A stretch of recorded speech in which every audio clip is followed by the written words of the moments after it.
Hi hello, कैसे हो आप सब लोग। उम्मीद कर रहा हूँ कि आप सब लोग अपनी लाइफ में खूब मज़े कर रहोगे, खूब मौज मस्ती कर रहोगे। तो यार आज का मेरा टॉपिक है श्रीलंका के बारे में। तो यार जैसे आजकल श्रीलंका हर न्यूज़ चैनल्स और न्यूज़पेपर्स की सुर्खियों में बना हुआ है अपनी डूबती हुई अर्थव्यवस्था की वजह से, और भारत भी खूब बढ़ चढ़ कर श्रीलंका का सहयोग कर रहा है इस समय।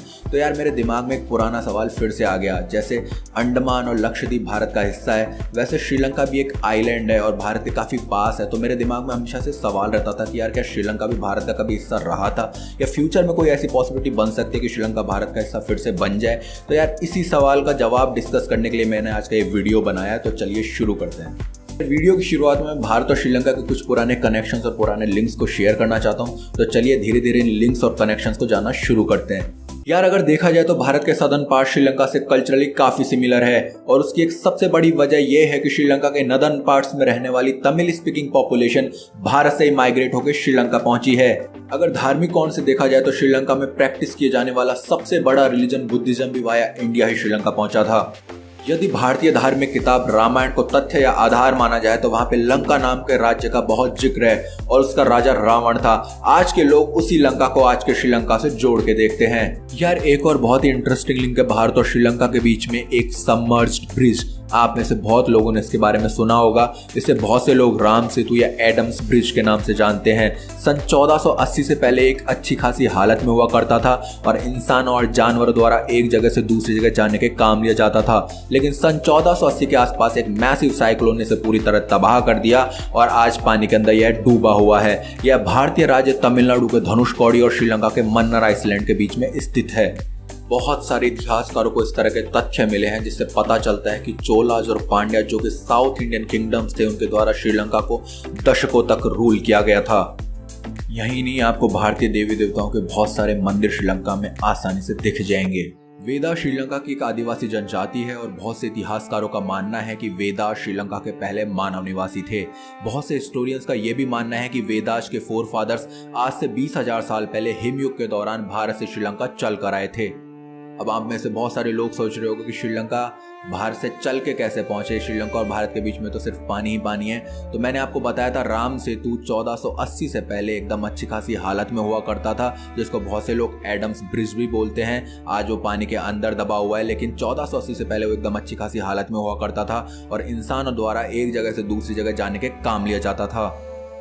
महावामसा जो श्रीलंका का एक पुराना हिस्टोरिकल रिकॉर्ड है, उसके अनुसार राजकुमार विजय और उनके 700 फॉलोअर्स भारत के सिन्हापुर नामक जगह से श्रीलंका 500 BC के आसपास आए और श्रीलंका के पहले सिन्हालीज किंग बने।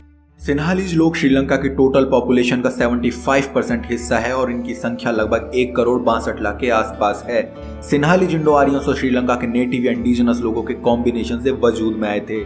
1000 BC से 500 BC के दौरान श्रीलंका और भारत के दक्षिणी हिस्सों में खास सिमिलैरिटी दिखाई देती है। यहाँ मिट्टी के बर्तन, लोहे के औजार, उनको बनाने के तरीके और खेती करने के तरीके काफी सिमिलर हैं। श्रीलंका में तमिल भाषा बोलने वाले लोग भारत के मध्य, पूर्वी और दक्षिणी हिस्सों से माइग्रेट होकर श्रीलंका गए थे। आज श्रीलंका की टोटल पॉपुलेशन का 20 से 25% हिस्सा इन्हीं तमिल भाषी लोगों को बिलोंग करता है। 4th AD में सम्राट अशोका के बेटे महिंदा द्वारा बुद्ध धर्म श्रीलंका लाया गया था। यह सब दीपवामसा नामक श्रीलंका के ओल्डेस्ट हिस्टोरिकल रिकॉर्ड में कहा गया है। उस समय बहुत सारे मठों और बुद्ध स्मारकों की श्रीलंका में स्थापना की गई और आज श्रीलंका की लगभग 70% पॉपुलेशन बुद्ध धर्म को अपनाए हुए है। 10th सेंचुरी AD के आसपास साउथ इंडिया के चोला एम्पायर के एक राजा ने श्रीलंका के अनुराधापुरा किंगडम पर कब्जा कर लिया था, लेकिन तब भी वहीं के लोकल सिन्हालीज लीडर श्रीलंका को रूल करते रहे। और उसके बाद जब पांड्यन डायनेस्टी ने रूल किया श्रीलंका पर, कब्जा किया श्रीलंका पर, तब भी वहीं के लोकल लीडर श्रीलंका को रूल करते रहे। तो इसके कुछ सेंचुरीज बाद भारत और श्रीलंका के इंपेरियलिज्म और कॉलोनिज्म की हिस्ट्री लगभग एक जैसी ही है। दोनों देशों को ब्रिटिशर्स द्वारा गुलाम बना लिया गया था और दोनों देशों पर ब्रिटिशर्स द्वारा बहुत लंबे टाइम तक रूल किया गया था। दोस्तों ये तो ही भारत और श्रीलंका के हिस्टोरिकल लिंक्स की, हिस्टोरिकल कनेक्शंस की बातें, लेकिन आज के दौर में भी भारत और श्रीलंका में बहुत सी समानताएं हैं। भारत में लोकतंत्र है, डेमोक्रेसी है। श्रीलंका में भी लोकतंत्र है, डेमोक्रेसी है। वहाँ भी लोग अपनी सरकार अपनी मर्जी से चुन सकते हैं, लेकिन वो बात और है कि वहाँ की सिन्हालीज डोमिनेटेड पॉपुलेशन हर बार एक ही परिवार को सरकार के रूप में चुन लेती है। भारत के दक्षिणी राज्यों जैसे केरल और तमिलनाडु के खान पान श्रीलंका के खान पान से बहुत ही ज़्यादा सिमिलर हैं। तमिल भाषा भी आज के दौर में दोनों ही देशों के बीच में एक बहुत बड़ी समानता है और श्रीलंका के लगभग 25% हिस्सों में तमिल भाषा बोली जाती है। धार्मिक दृष्टिकोण से अगर देखा जाए तो भी हमें दोनों ही देशों में एक बहुत बड़ी समानता दिखती है, बुद्धिज्म और हिंदुइज्म। बस फर्क इतना है कि भारत में हिंदुइज्म और श्रीलंका में बुद्धिज्म डोमिनेट करता है। अब आप लोग सोच रहे होंगे कि भारतीय संस्कृति और सभ्यता का इतना प्रभाव होने के बावजूद और तमिलनाडु के इतना पास होने के बाद भी श्रीलंका भारत का कभी हिस्सा क्यों नहीं बना।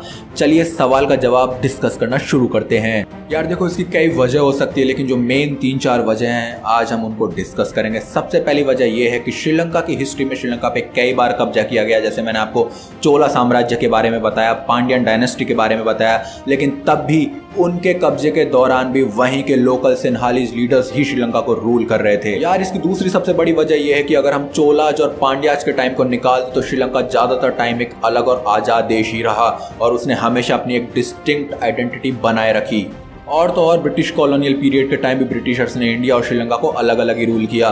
जो देश इतने लंबे समय तक आज़ाद रहा, बहुत कम टाइम तक गुलाम रहा और जिसने हमेशा अपनी डिस्टिंक्ट आइडेंटिटी बचाए रखी और मेंटेन रखी, वो देश कभी भी दूसरे देश का हिस्सा बनना नहीं चाहेगा। वहाँ के लोकल लीडर्स कभी भी अपना पावर शेयर नहीं करना चाहेंगे। श्रीलंका की ज़्यादातर पॉपुलेशन सिन्हालीज पॉपुलेशन है और एक सिन्हाली सरकार द्वारा ही शासित होना चाहती है। सिन्हालीज लोग अपने आप को एक अलग पहचान के साथ अस्तित्व में रखना चाहते हैं, हालांकि कल्चरल और रिलीजियस सिमिलरिटीज की वजह से वो भारत से जुड़े हुए हैं। भारत और श्रीलंका लगभग एक ही टाइम आज़ाद हुए, लेकिन आज़ादी के बाद भी भारत के बहुत सारे ऐसे प्रिंसली स्टेट्स थे जो एक साथ आने को तैयार नहीं थे। हैदराबाद जैसे राज्यों को तो सरदार वल्लभ भाई पटेल को सेना के दम पे काबू करना पड़ा। सोचिए, सारे प्रिंसली स्टेट्स को ब्रिटिश इंडिया ने रूल किया था, तब भी ये ऐसा नाटक कर रहे थे। उस समय श्रीलंका को मर्ज करना तो एक बहुत दूर की कौड़ी थी, क्योंकि श्रीलंका को तो ब्रिटिश इंडिया ने रूल भी नहीं किया था। ब्रिटिशर्स ने श्रीलंका को एक सेपरेट कंट्री की तरह रूल किया था और वहां के लोकल लीडर से सोच भी नहीं रहे थे कि वो कभी इंडिया के साथ मर्ज हों। दोस्तों, 70 और 80 के दशक के पहले भारत और श्रीलंका के रिलेशन काफी अच्छे थे और कोई भी आम आदमी सपने में तो ये सोच ही सकता था कि भारत और श्रीलंका कभी न कभी एक साथ जरूर आएंगे। लेकिन फिर शुरू होता है सिविल वॉर LTTE द्वारा। दोस्तों, LTTE या लिटे श्रीलंका का एक अलगाववादी संगठन था और उसका एक ही मकसद था, उत्तर और पूर्वी श्रीलंका में एक स्वतंत्र तमिल राज्य। दोस्तों, 70 और 80 के दशक के दौरान श्रीलंका में LTTE द्वारा छिड़ा गया सिविल वॉर बहुत तेजी से पैर पसार रहा था और तभी भारतीय एजेंसी रॉ और तमिलनाडु सरकार का LTTE को फंडिंग करने के मामले में नाम बाहर आने लगा। इस बात से श्रीलंका सरकार बहुत नाराज हो गई और इसके बाद जब भारतीय प्रधानमंत्री राजीव गांधी का असैसिनेशन हुआ तो भारत और श्रीलंका के रिश्तों में बहुत ज्यादा खटास आ गई। दोस्तों, पिछले कुछ सालों से एक और वजह रही है जिसने भारत और श्रीलंका के बीच में दूरियां बढ़ाई है और वो वजह है चाइना। चाइना ने जिस तरह से दोनों हाथों से श्रीलंका में इन्वेस्टमेंट किया और हम्बनटोटा पोर्ट को जैसे लीज पे लिया, वो भारत के लिए एक बहुत बड़ा सिक्योरिटी थ्रेट है और भारत इस थ्रेट को बिल्कुल भी पसंद नहीं कर रहा है।